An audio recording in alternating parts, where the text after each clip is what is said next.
نن که تاسو وینئ نو زمونږ د علاقه خو الحمدلله ډېره ښه ده، خو که تاسو اسلام آباد ته لاړئ، لاهور ته لاړئ، کراچۍ ته او دې غټو ښارونو پېښور ته، نو نن لکان تقریبا بربنډتوب ته نږدې دي،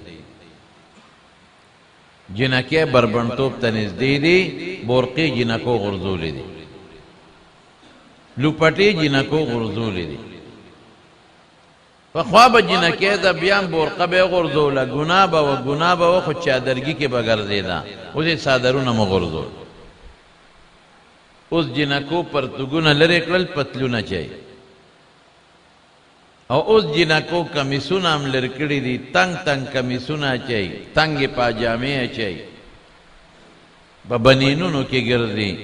قسم دې سټ مری سر ټول لاسونه ساخي لاندې خپې مکمل ښکاري. زما په خدای قسم چې دا ګناه ده او ډېره لویه ګناه ده. هلکان او جنکۍ په یونیورسټو کې او په کالجونو کې یو بل سره یو ځای په بینچونو ناست او نخرې کوي، او بیا په دې پارکونو کې دا سیاحتي مقاماتو کې که تاسو کتل نو هلکان او جنکۍ یو بل سره یو ځای نخرې کوي، په هوټلو کې یو ځای شپې کوي، په سویمنګ پولونو کې یو ځای لامبي. دا څومره لویه ګناه ده او څومره لوی جرم دی او د خدای قهر له دعوت ورکول.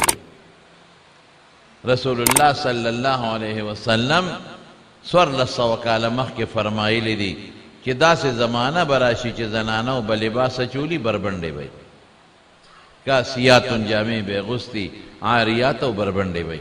نو صحابه وایي چې دا به څنګه بربنډه خوالی چې جامه وباسي، نو جامې سره به څنګه بربنډئ؟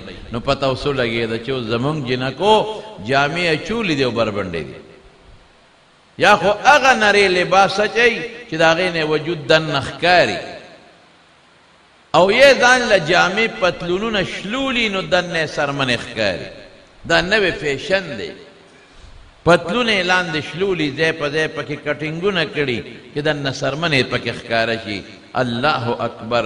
یې د خدای بندي ته مسلمان یې، ته په پیغمبر ایمان لرې او په خدای ایمان لرې، نو که مسلمان یې نو د خدای د قرآن او د پیغمبر د سنتو دشمني ولې په سره دی؟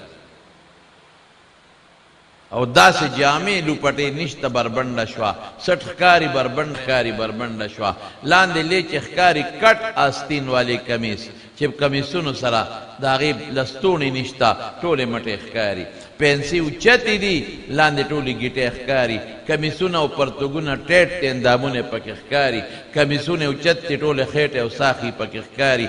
زما قسم په خدای د خدای دشمني ده، قسم مې راته د الله د احکاماتو خلاف ورزي د خدای دشمني ده. هلکان وګوره یو بل سره نخرې کوي، ټیټ جامې اچولي، نري لباسونه اچولي، هلکان او جنکو دوستانې شروع دي، په هوټلو کې یو بل سره شپې کوي. یارونو دا څنګه مسلماني شوه؟ د اسلام کم خوا لاړ، د پیغمبر علیه السلام تعلیمات کم خوا لاړل. دې دین له خو قسم په خدای د دواړو جهانو مبارک سردار ډېر محنت کړی. دغه بربنډتوب خو د مکې مشرکانو کې و، دغه بدعملۍ او زناکارۍ خو د مکې مشرکانو کې وې. دې دپاره خو پیغمبر الله دنیا ته راولېږه چې دا شی ختم شي.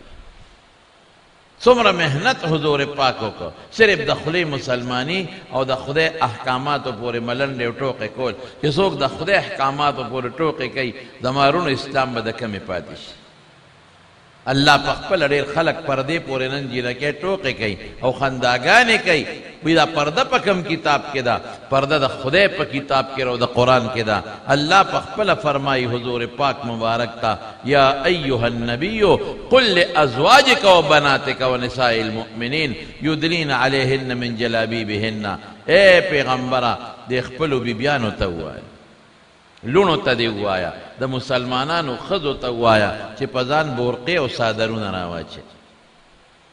پرده خو د قرآن وینا ده، دې کې څه شک دی؟ دې کې څه خبره ده؟ یدنین علیهن من جلابیبهن، په ځان غټ غټ څادرونه راواچوه، په ځان پړونې راواچوه، په ځان بورقې راواچوه. دا خو د الله د کتاب وینا ده.